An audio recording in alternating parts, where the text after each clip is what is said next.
రాజకీయాల్లో వరంగల్ ఎప్పుడూ ఒక ప్రత్యేక స్థానాన్ని కలిగి ఉంది. అనేక రాజకీయ పార్టీలు వరంగల్ను సెంటిమెంట్గా భావిస్తాయి. ఇక్కడి నుంచి ఏ కార్యక్రమం మొదలుపెట్టినా విజయం సాధిస్తారని నమ్ముతారు. తెలంగాణ రాష్ట్ర సాధన ఉద్యమానికి కూడా ఓరుగల్లు ఆయుపట్టుగా నిలిచింది. ఇప్పుడు భారతీయ జనతా పార్టీ కూడా వరంగల్ను తమ సెంటిమెంట్గా భావిస్తోందని చర్చ జరుగుతోంది. గతంలో దేశ ప్రధాని నరేంద్ర మోదీ కూడా వరంగల్ వేదికగా ఒక కీలక సభలో పాల్గొనడం పార్టీ పటిష్టతకు బలం చేకూర్చిందని రాజకీయ విశ్లేషకులు చెబుతున్నారు.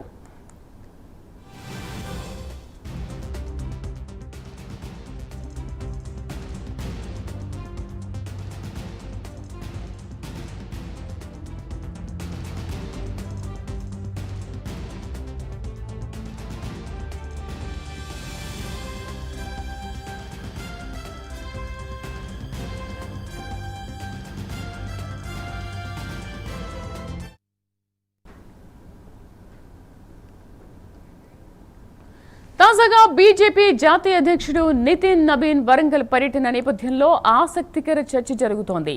తెలంగాణ రాజకీయాలపై బీజేపీ ప్రత్యేక దృష్టి సారించిందని, అందులో భాగంగానే వరంగల్ సెంటిమెంట్ ను వర్కౌట్ చేసుకుంటూ పార్టీ జాతీయ అధ్యక్షుడు వరంగల్ పోలింగ్ బూత్ అధ్యక్షులతో ఒక కీలక సమావేశంలో పాల్గొనబోతున్నారని రాజకీయ విశ్లేషకులు భావిస్తున్నారు.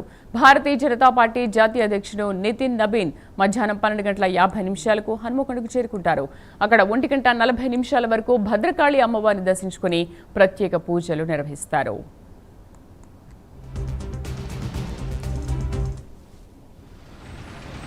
నితిన్ నబీన్ గారు జాతీయ అధ్యక్షులు మొదటిసారి తెలంగాణకు రావడం, అందులో ఒకరోజు వరంగల్కి కేటాయించడం, రేపు జరిగే కార్యక్రమాలు పెద్దలు కోఆర్డినేట్ చేస్తున్నటువంటి ప్రేమేందర్ రెడ్డి గారు, అదేవిధంగా రాష్ట్ర స్పోక్స్ పర్సన్ గారు రాణి రుద్రమ్మ గారు మీకు సవివరంగా వివరించారు ఏం జరుగుతుంది, ఏ విధంగా ఉంది, ఏం జరుగుతుందని.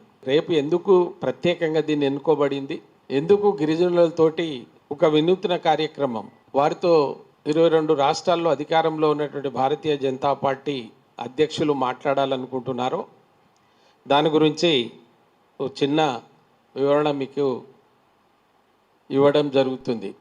నితిన్ నబీన్ గారు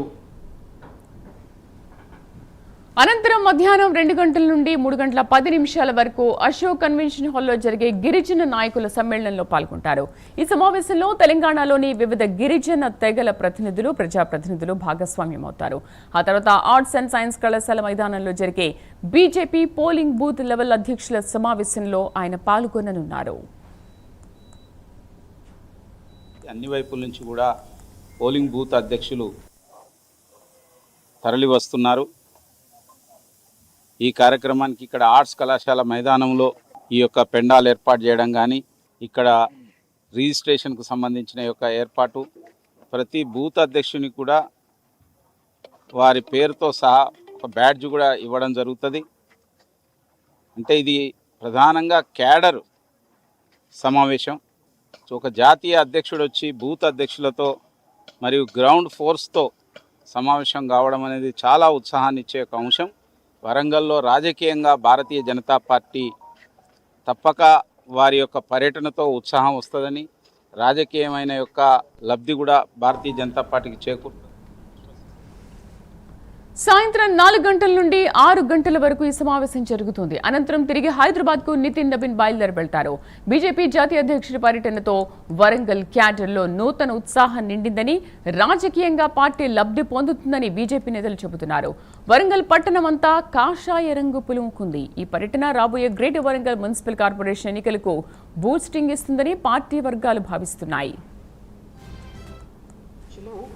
తెలంగాణ రాష్ట్రంలో 3 రోజుల పర్యటన నిమిత్తం వస్తున్నటువంటి క్రమంలో ఒకరోజు ఉమ్మడి వరంగల్ జిల్లాకు కేటాయించడం అనేటువంటిది నిజంగా ఈ జిల్లాలో పార్టీని మరింత ముందుకు తీసుకెళ్లడము, ప్రజలకి మరింత దగ్గరవ్వడానికి ఇదొక అవకాశంగా తెలంగాణ భారతీయ జనతా పార్టీ, మరీ ముఖ్యంగా ఉమ్మడి వరంగల్ జిల్లా భారతీయ జనతా పార్టీ భావిస్తోంది. ఏ పార్టీలో లేనంత విధంగా కేవలం ఒక్క భారతీయ జనతా పార్టీలో మాత్రమే జాతీయ అధ్యక్షుడికి ఎంత గౌరవం ఉంటుందో బూత్ అధ్యక్షుడికి కూడా అంతే గౌరవం ఉంటుంది.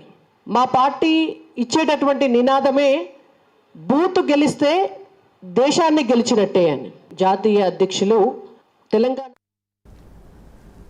రాబోయే మున్సిపల్ ఎన్నికల్లో బీజేపీ జెండాను ఎగరవేయడం కోసం నితిన్ నబీన్ సమావేశం ఎంతగానో ఉపయోగపడుతుందని బీజేపీ నేతలు ఆశాభావం వ్యక్తం చేస్తున్నారు. తెలంగాణలో పాగా వేయడానికి బీజేపీ వ్యూహాత్మక అడుగులు వేస్తోంది.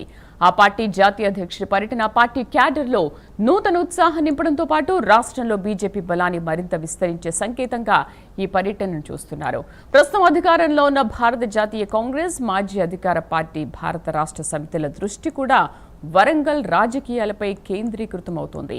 మొత్తానికి వరంగల్లో బీజేపీ అధ్యక్షుడి పర్యటన ఎలాంటి రాజకీయ సందేశాన్ని ఇస్తుంది, అది రాబోయే రోజుల్లో తెలంగాణ రాజకీయాల్లో ఎలాంటి సమీకరణలపై ప్రభావం చూపుతుందో వేచి చూడాలి.